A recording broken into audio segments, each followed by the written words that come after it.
NS-juur korrutisest. Vaatleme korrutist A korda B ning võtame sellest n-inda juure. Võib tõestada, et see võrdub NS-juur A-st korda NS-juur B-st. Et juur korrutisest võrdub tegurite juurte korrutisega. Seda valemit väga tihti kasutatakse juurte lihtsustamisel.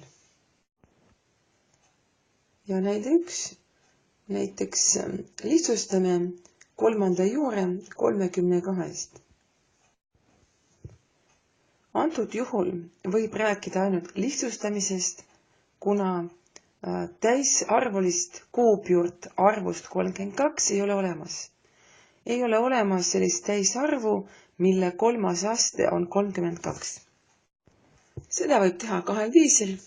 Näiteks paneme tähele peast, et tegelikult 32 on 8 korda 4. Miks me valime arvu 8, kuna 8-st olemas just täisarvuline kuupjuur. Ja nüüd me võime eespool toodud valemi järgi lahti kirjutada, et see on siis kolmas juur 8-st korda kolmas juur 4-st. Ja nüüd kolmas juur 8-st võrdub 2 ning saame vastuse kirja panna 2 korda kolmas juur 4-st.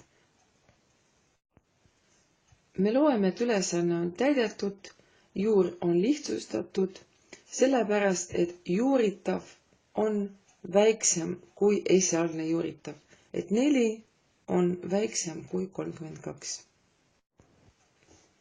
Sama tulemuse me saame ka siis, kui me lahutame arvu 32 algarvuliste tegurite korrutiseks. Ehk lahendame ka teisel viisil 32 lahutame ta algteguriteks 2, 16,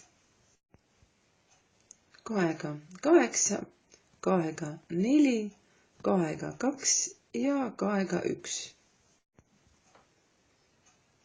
Nüüd saame siis juure märkimiseks ühe pika korrutise 2 korda 2 korda 2 korda 2 korda 2.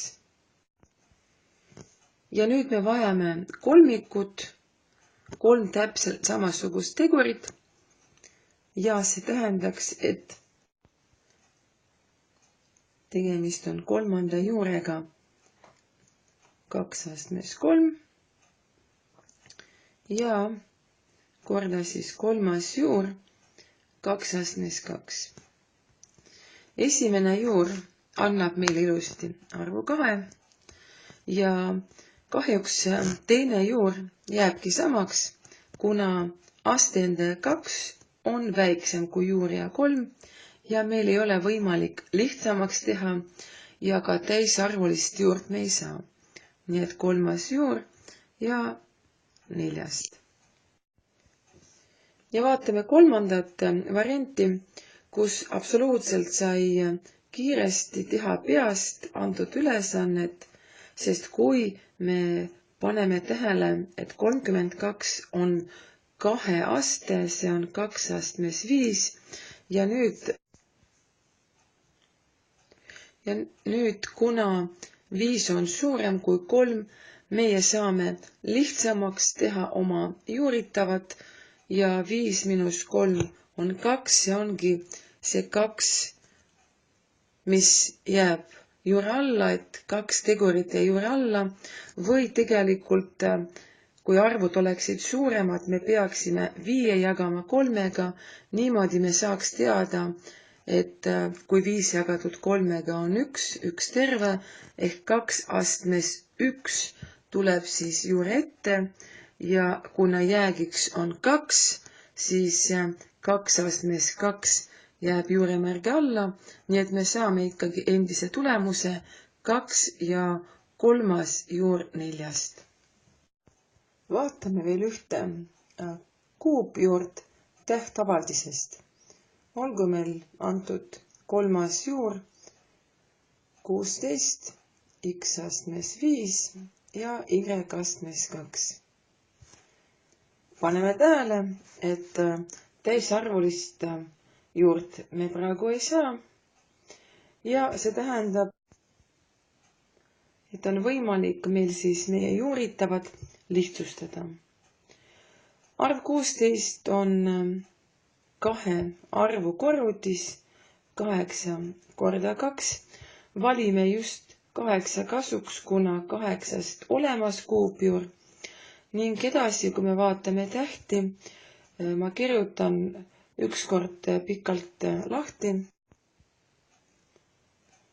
Korda x, aga loomulikult neid tehteid saab alati teha peast.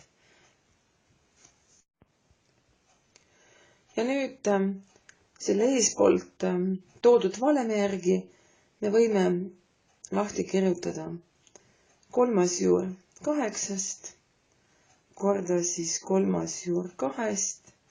Ja nüüd me tõesti vajame kolmikuid, mida me hetkel näemegi. Et x korda x ja rohkem tegelikult ei saa. Kolmas juur x korda x või otsekohe x astmes 3 korda siis kolmas juur ja ma võtan selle juure all oleva avaldise kokku, sellepärast et meil on x-i astendaja ja y-i astendaja väiksem kui juur ja kui 3, nii et meie juuremärgi ette tegurit tuua ei saa. Ja nüüd vaatame.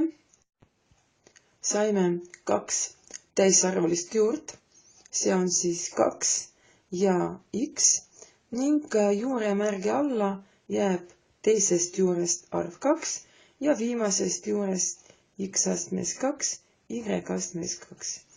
Me saime meie juuritavat lihtsustada ja meie tulemus ongi siin.